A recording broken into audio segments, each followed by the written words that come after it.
Born in 1336, amidst the bustling markets of Kesh, now Uzbekistan, Timur rose from humble beginnings to become a powerful leader. Though his military campaigns across a vast swathe of Eurasia left an undeniable mark, his legacy is a complex tapestry woven with threads of destruction and cultural flourishing under his Timurid dynasty.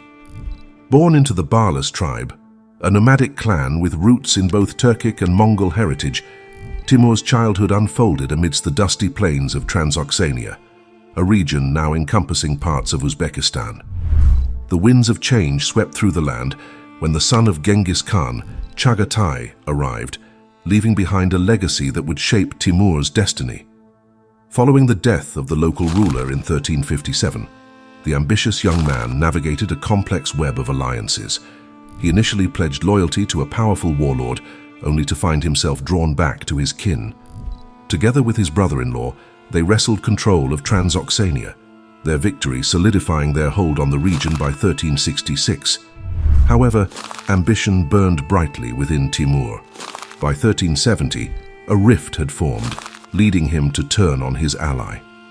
After a decisive siege, Timur stood triumphant, and in the ancient city of Samarkand, he declared himself the heir to a bygone dynasty, a man destined to restore the Mongol Empire's former glory. For the next decade, Timur clashed with rival leaders in the east, finally securing Kashgar in 1380. Driven by a complex web of alliances and rivalries, he offered military aid to Toktamish, a Crimean Mongol leader seeking refuge at his court. Together they challenged the dominance of the Golden Horde, pushing back the forces of Mamai in Russia and defeating the Lithuanians near Poltava. In 1383, Timur turned his sights westward, capturing Herat in Persia. The region was fractured, and the promising recovery under the Ilkhanid dynasty was shattered by internal conflicts after the death of Abu Sa'id in 1335. This power vacuum allowed rival factions to flourish, unable to unite against a powerful external threat. Khorasan and eastern Persia fell under Timur's control between 1383 and 1385. He then set his sights on Fars, Iraq, Azerbaijan, Armenia, Mesopotamia, and Georgia, conquering them all between 1386 and 1394. However, his ambitions were challenged by Toktamish, who had ascended the Golden Horde throne. Toktamish's forces even managed to invade Azerbaijan and Transoxania, defeating some of Timur's generals. In 1391, Timur retaliated, pursuing Toktamish into the heart of Russia and ultimately forcing his abdication. Yet Toktamish wouldn't stay down. He rallied a new army and invaded the Caucasus in 1395. Their final confrontation on the Kur River ended Toktamish's challenge for good. For a year, Timur even occupied Moscow. Timur's relentless campaigns abroad were met with unrest at home. Revolts erupted across Persia during his absences.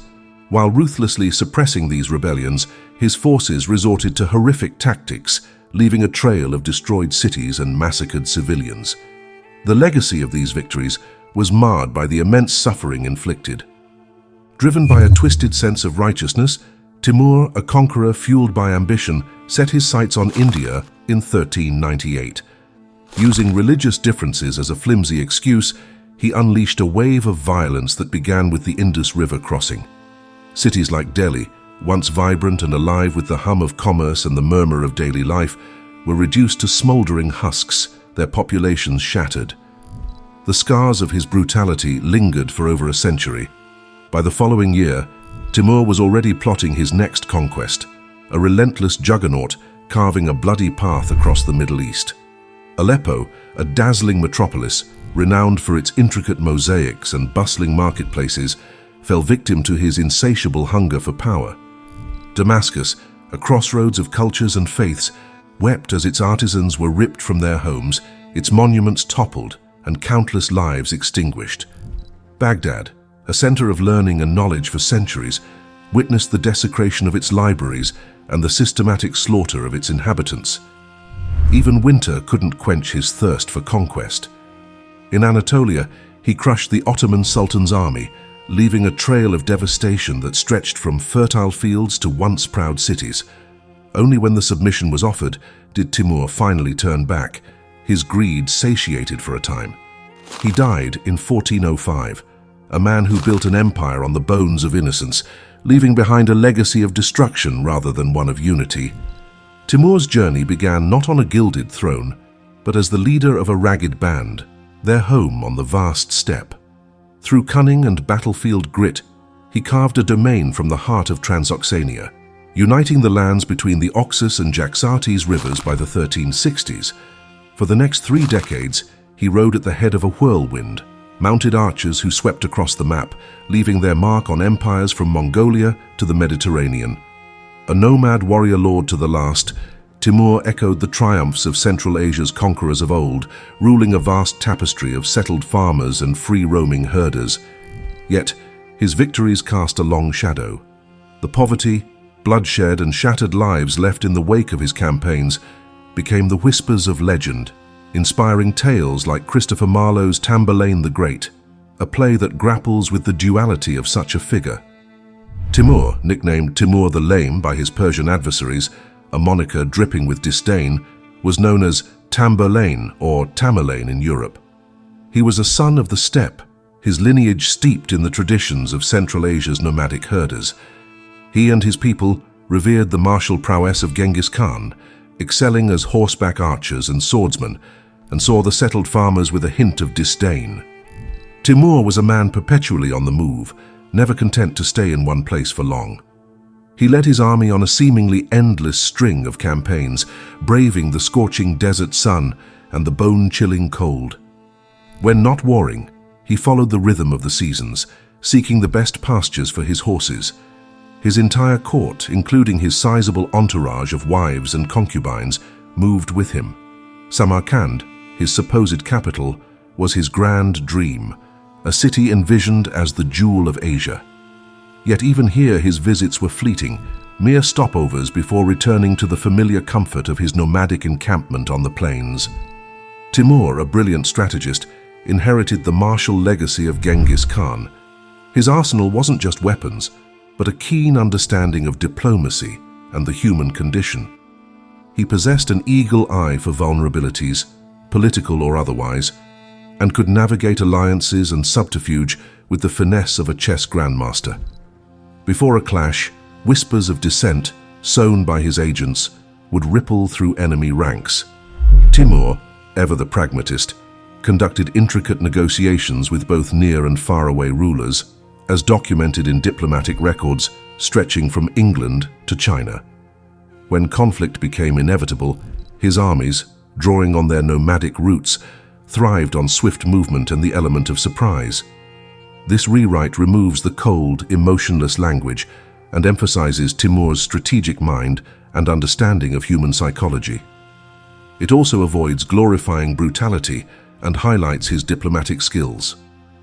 Timur's legacy in Samarkand transcends cold stone and shattered monuments. It's etched in the vibrant Timurid architecture, a tapestry of azure, turquoise, gold, and alabaster mosaics. The centerpiece, a cathedral mosque, stands wounded by an earthquake, yet its immense fractured dome still reaches for the sky. A different kind of permanence resides in the Gur-e-Amir, his mausoleum, a jewel of Islamic art. Inside, veiled in shadow, lies Timur beneath a massive, broken slab of jade. In 1941, the tomb yielded its secrets after centuries. Soviet archaeologists unearthed the skeleton of a man, a testament to a powerful physique and above-average height, but marked by a limp in both right limbs. This wasn't just a conqueror. Beneath the legend lay the undeniable humanity of a man. Timur's vast empire fractured after his death, with his sons and grandsons grappling for power like quarreling siblings. Yet from the ashes, a vibrant legacy bloomed in Central Asia. Samarkand, once a military nerve center, blossomed into a haven for scholars and scientists. Here, Timur's grandson Ulugh Beg, a man as fascinated by the heavens as by earthly battles, built an observatory. Centuries later, even an English royal astronomer would rely on the celestial maps Ulugh Beg meticulously crafted. Meanwhile, Herat, another jewel in Timur's crown, flourished as a haven for art. Its workshops teemed with talented miniaturists, their paintbrushes weaving tales of wonder in brilliant Persian miniatures.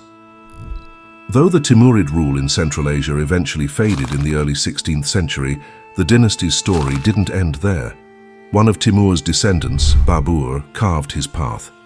He established himself in Kabul and then, with a warrior spirit, conquered Delhi. This conquest laid the foundation for the Mughal dynasty, a lineage of Muslim emperors who would leave their indelible mark on India.